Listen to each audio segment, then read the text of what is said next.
Welcome to Going Underground with me, Afshin Ratansi. Every Monday, Wednesday and Saturday we're bringing you the stories that really matter in the United Kingdom for those of you willing to move beyond the mainstream. In today's show, there is a will and a wish for this government to control the internet. Is Big Brother about to take over the online world?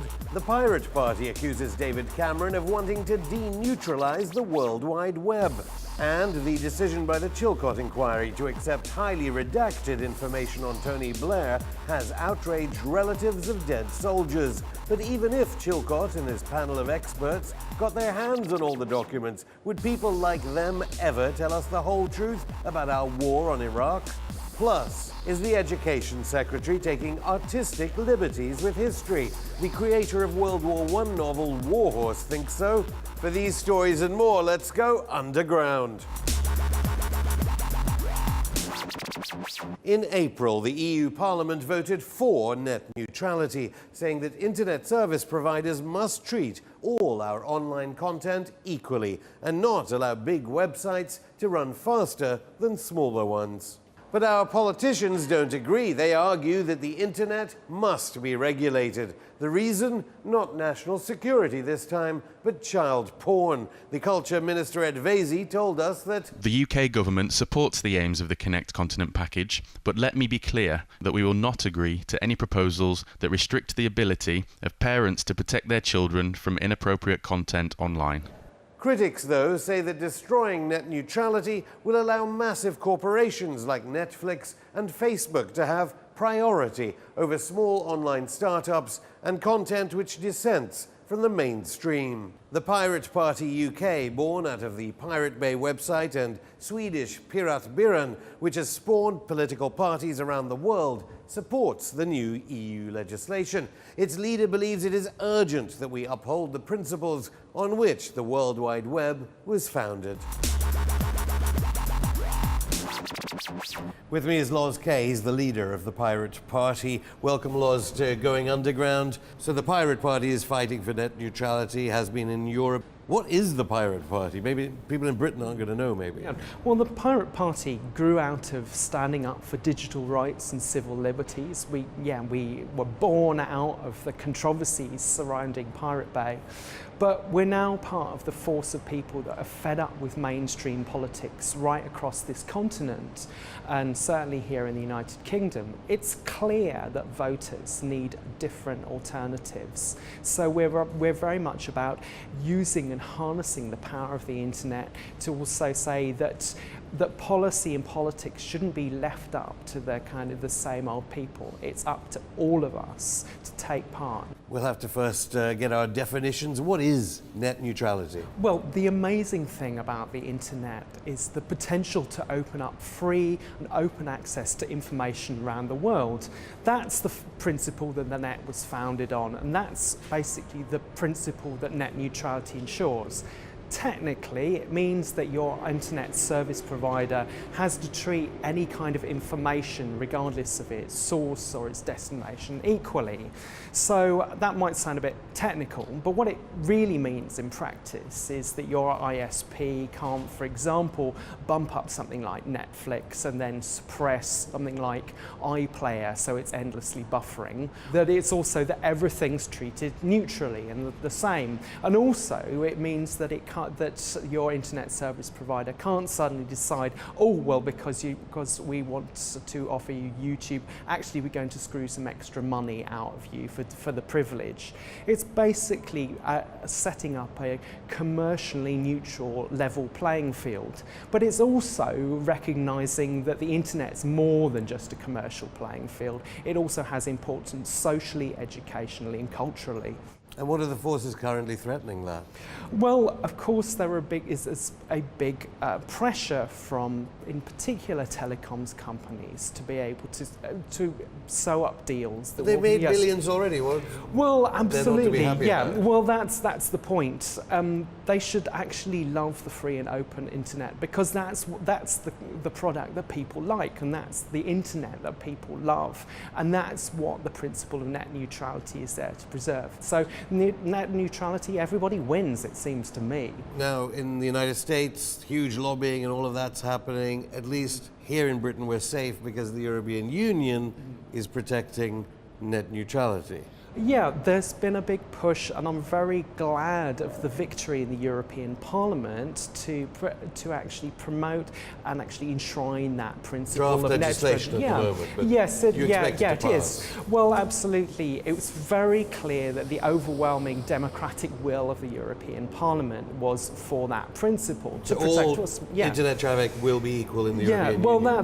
that's the intention, and also I'm really glad that the Pirate Party was there pushing for that. So that's a really important step forward. It's good for consumers, and also it's good for small businesses as well. It's also really important to say that actually that level playing field means that we can get new innovation, we can get exciting new players. So now we get on to the coalition government. David Cameron against everything you're saying, seemingly, and actually connecting what you say is net neutrality to child pornography. Well, it's just not true, and it's absolutely wrong and ignorant. That you can't confuse the two things. One's about kind of commercial law, so you wouldn't confuse the law to do with corporations with the law of assault. But it's not just me saying that. Most importantly, it's groups like the Internet Watch Foundation, who are charged with actually dealing with child abuse imagery on the internet, who said we shouldn't confuse the two things. One's about how traffic is managed on the internet. The other is about illegal activity. Here, I know that we've also covered child pornography being used as a reason on mass surveillance, but this is directly from the Communications Minister at Vesey. The proposals from Europe will restrict the ability of parents to protect their children. Well, he's wrong. It's just absolutely not true. Again, I just have to say again, that's because the bodies that are actually charged with doing it say that he's wrong. It won't hinder anything to do with actually upholding the law. What does it actually have to do with? I mean, are they saying that basically child pornography will be slower than? Yes. Well, it's also they're basically confusing two things to say that also because that we're upholding the movement of the free movement of traffic on the internet. That means it stops us upholding our laws. Well, again, that's absolute rot. What is the more cynical reason for the government being against the legislation? There are two things that basically throughout the history of the coalition government, they've been confused and in chaos on their digital policy because they don't know who's leading. But it's also, there is a will and a wish for this government to control the internet. We've seen that in terms of they're pushing for default web filtering, and also in terms of a knee-jerk response every time. Just think back to the riots where in London and across the country, where suddenly they were asking for controls over social media. That seems to be just a blanket response when they have no answer to social policy. It's just like, oh, well, let's just find a technical solution. It doesn't work. Can you paint us a picture of what British internet use, what we'll all be able to access if net neutrality was broken by the government? Well, the nightmare scenario is that it breaks the internet that we know and love. The real doomsday scenario is that it basically becomes a tool of particular corporate interests. That essentially all your internet use is Facebook, or even worse, it controls your media consumption. A lot of people use the internet as their primary source for news media now. Isn't there history on this from the printing press of Caxton, that there were loads of pamphlets around the country and now there are media conglomerates controlling fewer and fewer things? Isn't this just the way it's going to be with the internet? No, absolutely not. It doesn't have to be like that, and that's why I'm glad that also the European Parliament is standing up to say that we want to defend the principles on which the web was founded, and that we can do that, and that benefits everybody. Nothing is a given, but we do have to decide the direction we want. Yes, we could see the internet as commercial real estate to be carved up for the benefit of the few. but we should defend the internet as something that is an incredible rich resource to be there for the many. And that's up to us. The future is in our hands. The government censor effectively here, Ofcom, they're even against what you're saying. They're saying that net neutrality imposes problems on competition. Well, I'm completely puzzled by Ofcom's recent reaction. They had an extensive consultation back in 2012, I think it was, where they talked to a wide range of people. They produced a report which had different options, but essentially it was positive about net neutrality, again, not least because of the commercial and cultural benefits that it brings.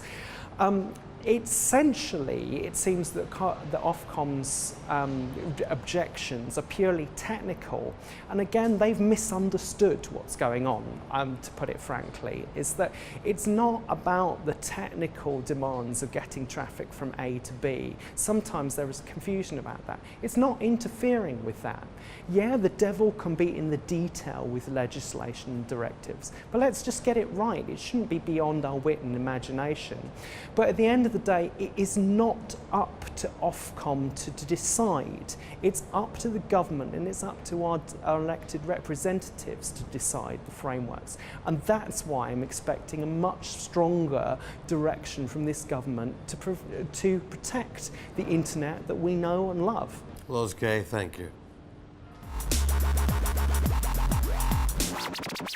4,000. That's how many households in England are at risk of losing their home every week. And because of rising interest rates and house prices, the charity Shelterers warned that the figure could go up even more.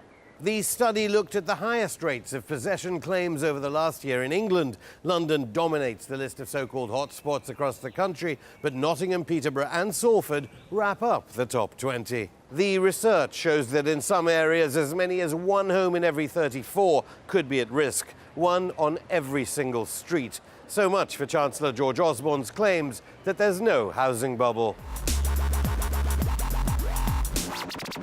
Coming up in part 2 of Going Underground, just who are the great and the good of the Chilcot inquiry, and why do they think blacked out documents like these will help us understand why we went to war with Iraq?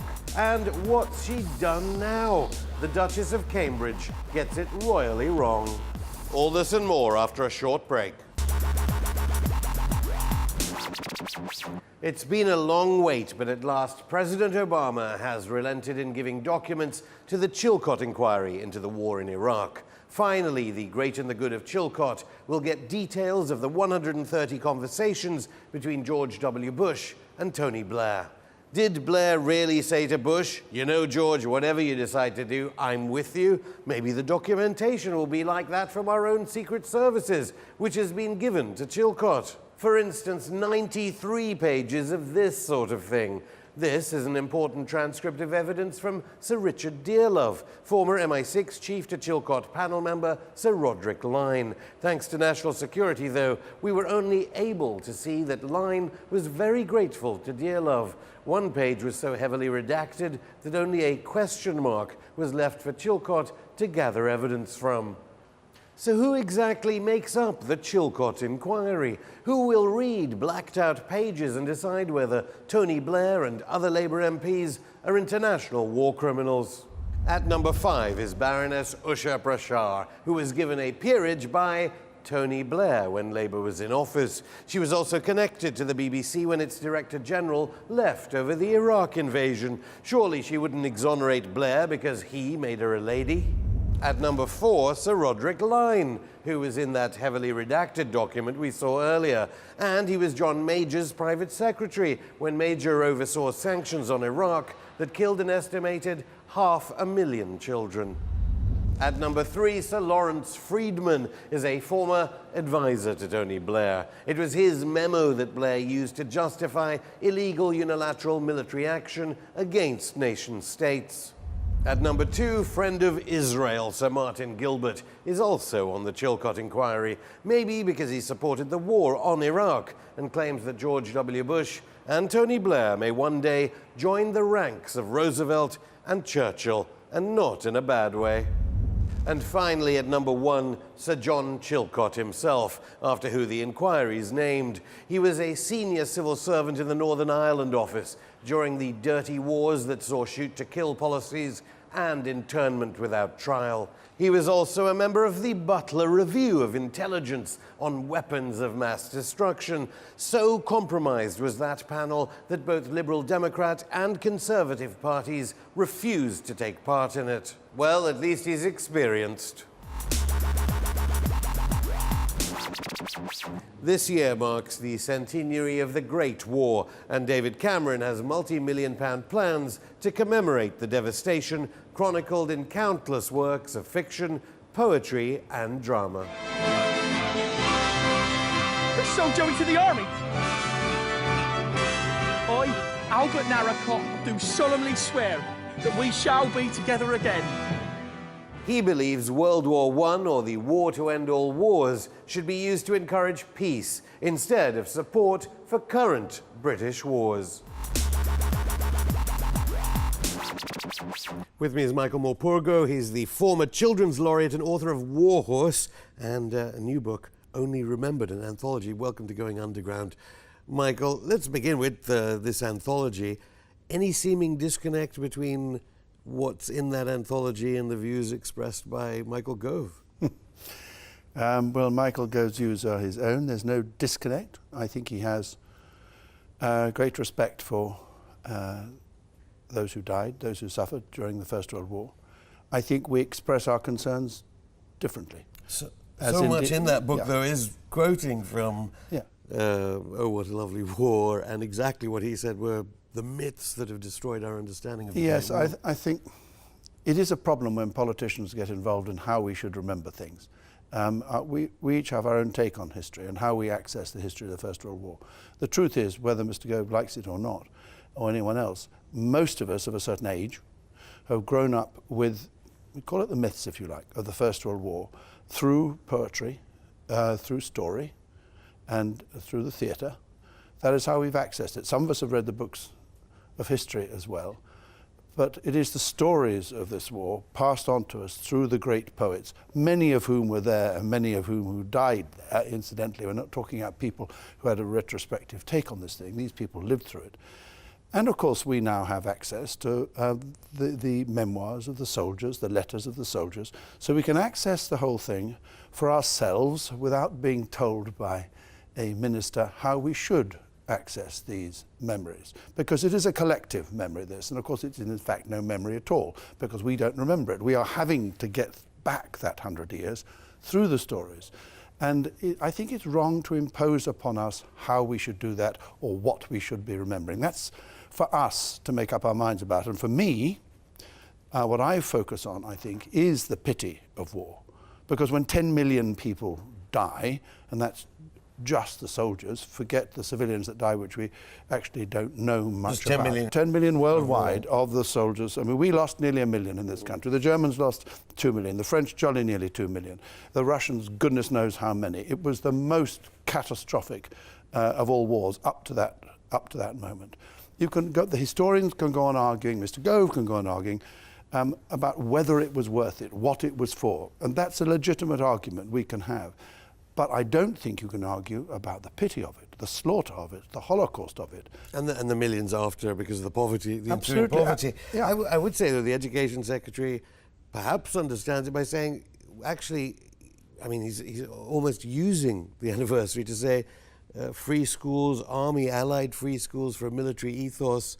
It's that kind of spirit of the Great War that we need back in this country again. Is this because they're just too wide, two completely opposite remembrances of the Great War, or? I don't think it's opposite. I think what it is to some extent, people in a way exploiting the moment, you know. And for me, it's simply not something we should exploit. It's something that should make us think profoundly. The problem is that if you think about it profoundly, people accuse you of being unpatriotic, you know.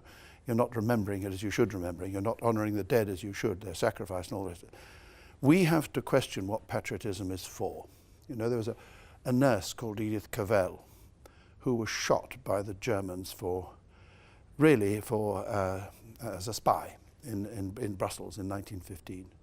And literally, as she was standing there in front of the firing squad, she said, patriotism is not enough. And it isn't enough. We have to think it through. We have to know why we are going to war, why all these people were suffering. And those are the questions we should be asking ourselves now. It should provoke thinking. It should not be somehow, we shouldn't puff ourselves up with some sense of being victorious, because we also should remember that the consequences of the First World War, whether we like it or not, one of the consequences was the Second World War. When the war ended in 1918 with a victory for the Allies, the Germans were humiliated in all sorts of ways. And they went home. And of course, what happens with a humiliated people in the end, if their noses are rubbed in it enough, and they were, is that they find a way of rising up out of that. And they took the route of fascism, and there we were in 1939, going back all over it again. And we were warned at the time, in 1917, there was a man called Lord Lansdowne, who proposed that we came to terms with the Germans, made a peace treaty. At the same time as Siegfried Sassoon was proposing that this war should come to an end, that enough people are being killed, Lansdowne proposed a peace treaty. He wrote a letter to the Daily Telegraph saying so. And in it he said, if we don't get this right, our children are going to have to suffer the consequences of it later on. And he understood even You're not that. talking about Iraq and Afghanistan, you are talking about I'm talking about the Second World War. No, I'm joking. No, but on it goes, on it goes. Because of the way you speak about it, obviously, it has so many parallels. And Afghanistan, no, Afghanistan's a really good point. I mean, we did Afghanistan 100 or more years ago. And before that, 100 years ago, we did Afghanistan. What we don't seem to be able to learn is to learn the lessons of history. And if all we do is wrap our memories up in language which makes it all right, which we are inclined to do in this country, and the bugles are fine, and the parades are fine, but we have to know that actually the suffering that went on was dreadful and appalling and on all sides. And we have to remember it. It was a world war. We mustn't remember it just on the British side. That's going back and almost fighting the war again. We have to remember there was a universal suffering in this war. Well, again, the Education Secretary that commissions the agency that runs our national curriculum, I know you're on the national curriculum, may beg to differ. How do you pick the contributors that, as he would have it, probably are the unpatriotic ones who contribute to the myths? I didn't pick that. What I did was very, very clearly try to get as wide a take on people's understanding and emotional response to the First World War. So you will have a historian in there giving a very clear indication of why he felt this war happened. Anthony Beevor's got a piece in there which really very clearly says this is why the war happened. It's not patronizing children, saying this is the historical take on it.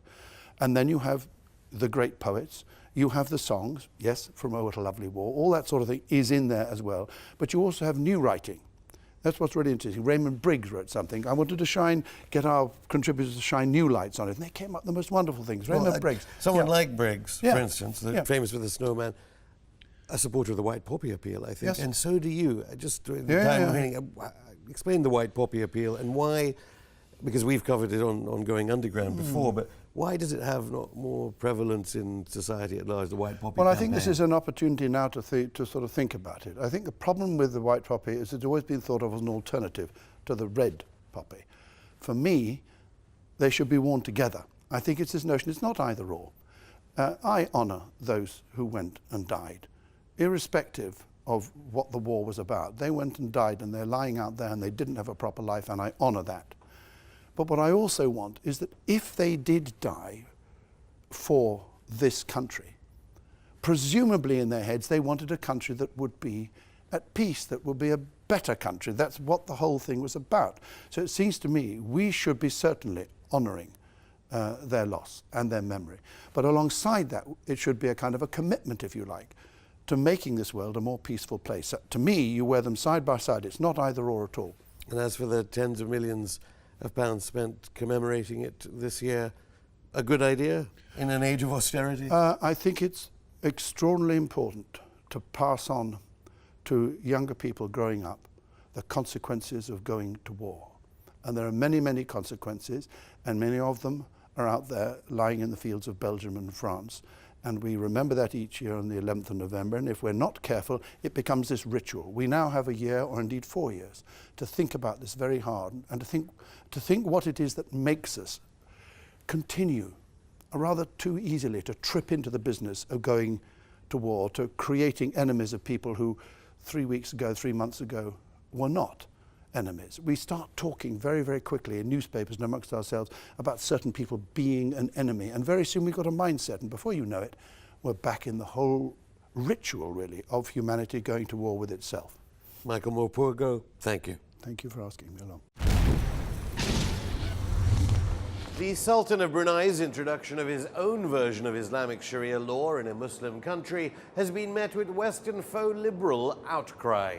Celebrities from Richard Branson to Anna Wintour have joined an international call to boycott the Sultan's hotels. But despite the public protests that his new laws abuse human rights and allow the stoning of homosexuals, it seems the memo to support equality for all didn't reach the future Queen Consort. The former Miss Middleton, now a Duchess, is understood to have attended a wedding at the Dorchester Hotel in London, one of the Sultan's flagship establishments. But what about our own monarch? The same-sex marriage bill was passed with royal assent last year, but the present Queen previously neglected to mention the issue. Her Majesty omitted reference to the debate in her May speech for the opening of Parliament, 2 years in a row, prompting disappointment among campaigners.